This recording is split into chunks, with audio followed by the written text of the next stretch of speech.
Liam and I spent the night sleeping against the door, hoping that if whatever mysterious force had caused the door to open, our body weight would be enough to keep it closed.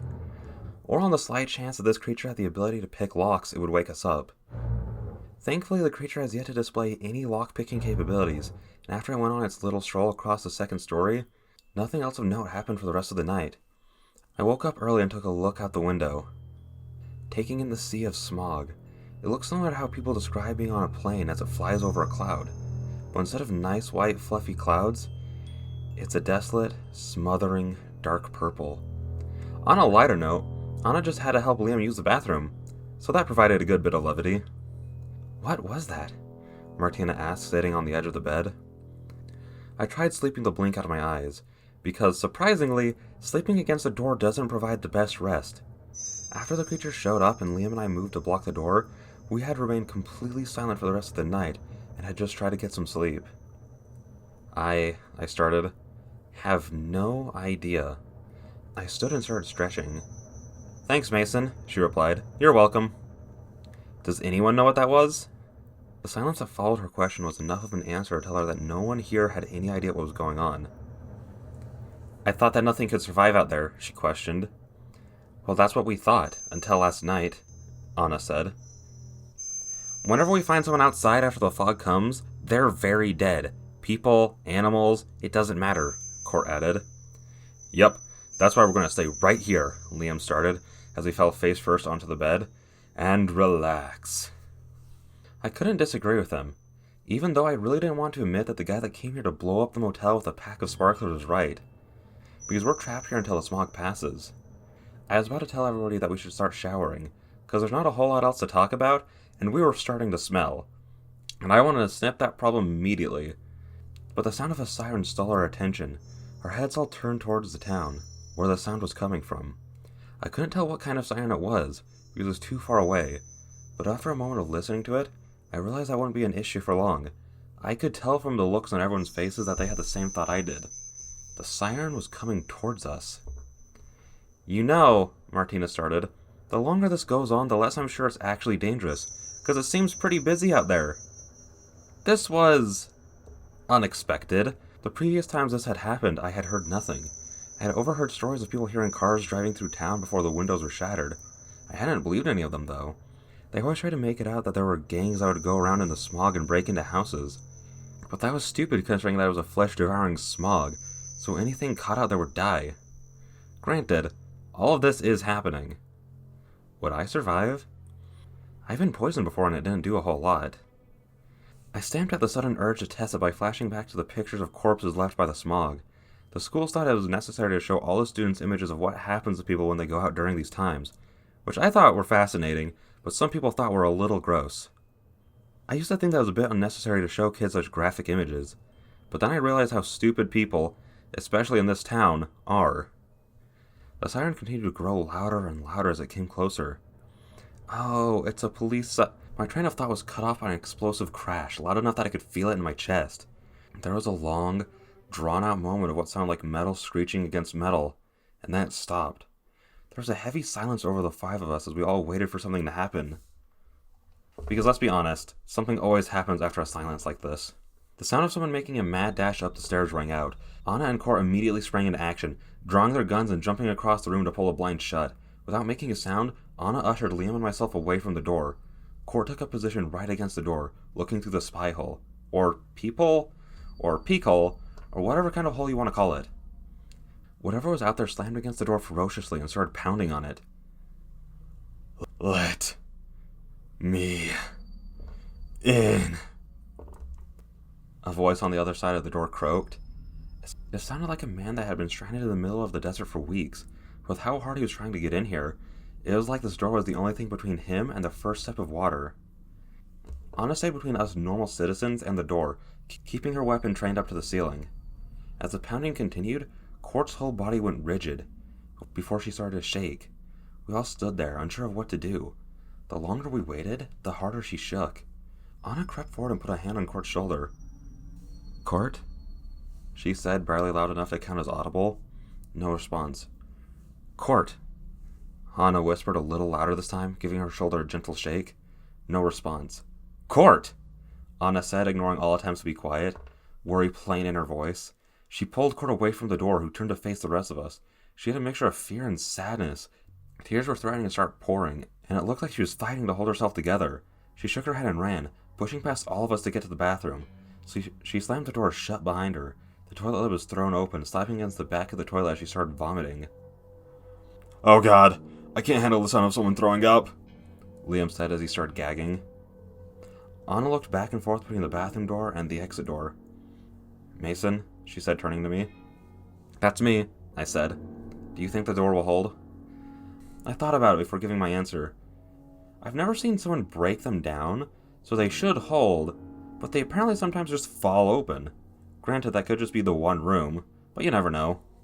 She politely let me finish before saying, "Please keep her from doing that. I'm gonna go check on her."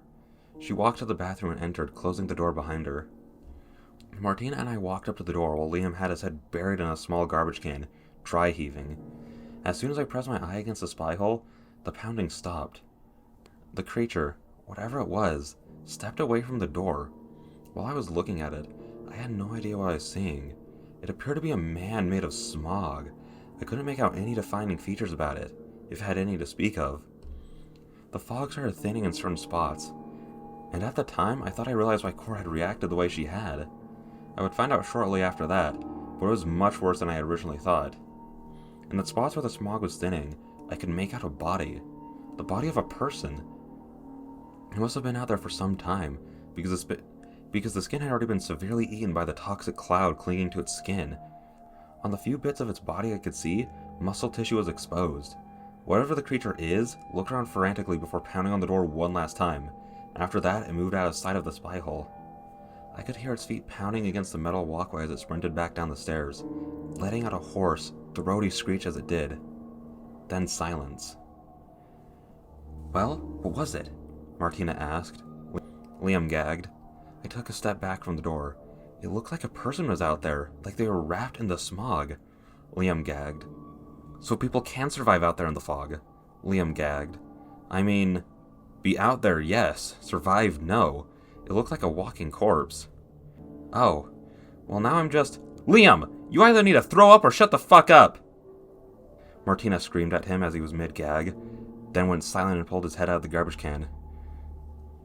"You could try being nicer to people in distress," Liam complained. Martina flipped him off. "As I was saying, well, now I'm just more confused by the situation. Has anything like this happened before?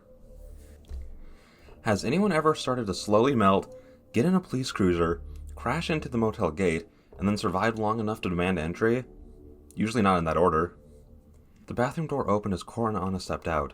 Court's eyes were red and puffy, but the look on her face was now one of anger. She sat at the end of the bed, mulling over her words, keeping her eyes on the floor until she eventually spoke. "That person out there? The one in the fog? That's my dad." We all stayed there waiting for her to continue, remaining in a heavy silence. Only now am I realizing how often the people here are stunned into silence. Her dad had been a police officer up until 8 years ago. That was when the smog had last been here.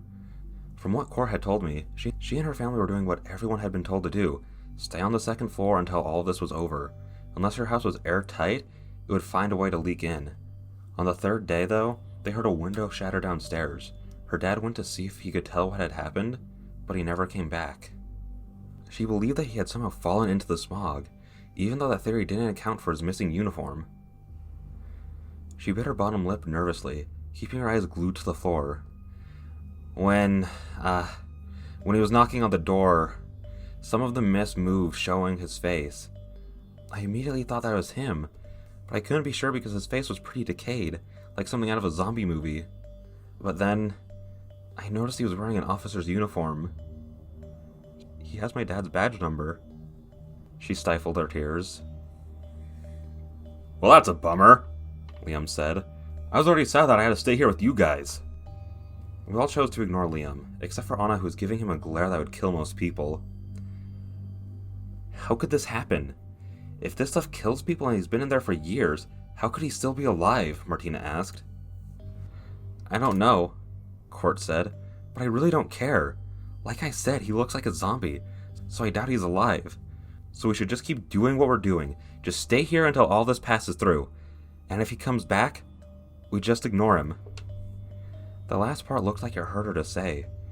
And even someone as dense as me could see that she was just trying to be tough and pretend like this wasn't hard for her. For the rest of the day, we heard him occasionally come back up and down the stairs. Whenever he'd pass by, we'd hear him mumbling, "Let me in. Let me in.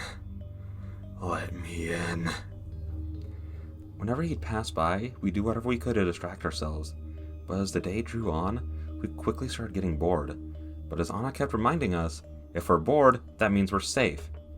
And I find myself being more and more thankful that I started this blog, because it helps give me something to do while being quarantined in here.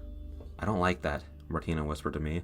She stood above me looking out the window while I watched Court and Liam play tic-tac-toe. Court would mark down for him wherever he told her to, unless it was about to result in a win, in which case he would mark the wrong square. This made him lose every single time, and every time he did, he'd throw a tantrum.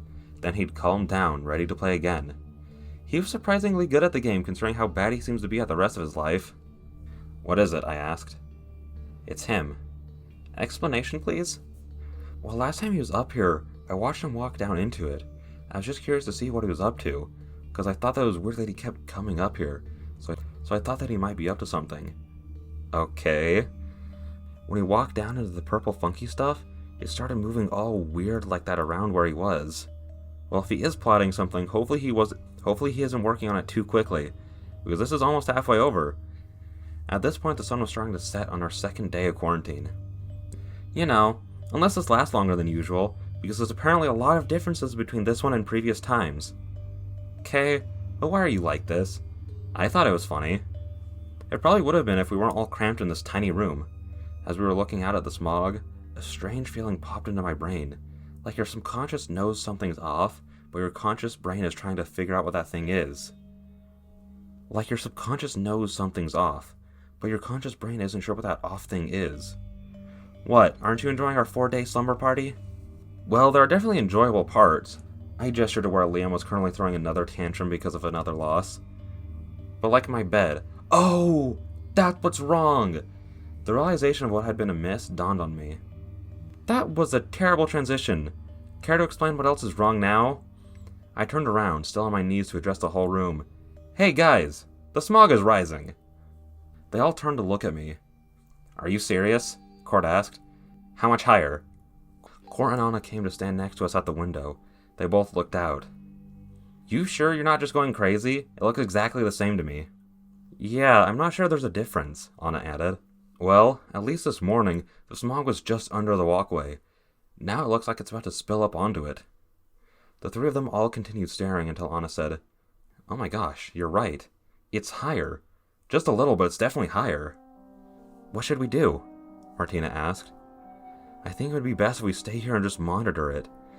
I know it'll be dangerous if it rises too much higher and starts leaking in here, but we also can't risk going out with that thing out there," Court finished. "We should take turns on watch throughout the night. If at any point we notice that it's still rising, we'll have to find a way to get higher." "Mason, is there any way onto the roof?" I looked around trying to think of a helpful answer. "We could put the nightstand outside and use it to climb up there." They gave me blank looks. "Well, I guess if it's our only option." Court cleared her throat. "We should probably get some sleep as soon as possible. We'll split the watch in two. One will be me and Anna, the other will be you two." She gestured to Martina and myself. "Hey, what about me?" Liam whined. "You're an idiot and I don't trust you. Now who wants to take first watch?" "We'll take it," Martina offered. "Right, Mason?" "Right," I nodded, taking notice of how obviously drained Court looked. She nodded and started getting ready to sleep. Once herself and Anna were under the sheets, Anna looked to me. "Wake us up in about 5 hours so we can take over." Martina and I nodded, then they went to sleep. Liam curled up on the ground and closed his eyes, trying to get some sleep too. We sat by the window as the hours ticked by, just talking and trying to keep each other awake. And sitting there reminded me of the only good parts of the virus's visit. How quiet it is. On any other late night shift here, cars would come passing by in both directions, usually filled with stupid kids who are obnoxiously loud.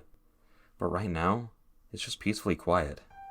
As we were talking about pretending to go on vacation after a 4-day straight shift, something out of the corner of my eye stole my attention. The thing that had been predating all day was slowly walking across the walkway right over to the window. It took a seat right across from me, just staring. "Well, that's fucking creepy," Martina whispered. The smog curled around his body, but the longer it sat there, the more it fell away, revealing more of the corpse. The bottom of his jeans and the end of his sleeves had been eaten away. Spots of skin looked like it had been peeled away, while small holes were visible across his arms and legs. His mouth kept opening and closing as if he was speaking, but he was either speaking so softly that he wasn't audible through our paper-thin walls, or he was just mouthing words. He didn't stay long, though. After half an hour of mumbling, he stood up and took his leave. Not long after that, it was time to wake up Cora and Anna. We told them what happened, but they didn't really know what to make of it. So now it's my turn to sleep in a bed, which I think is a pretty good spot to stop this post. So I'll talk to you all again soon.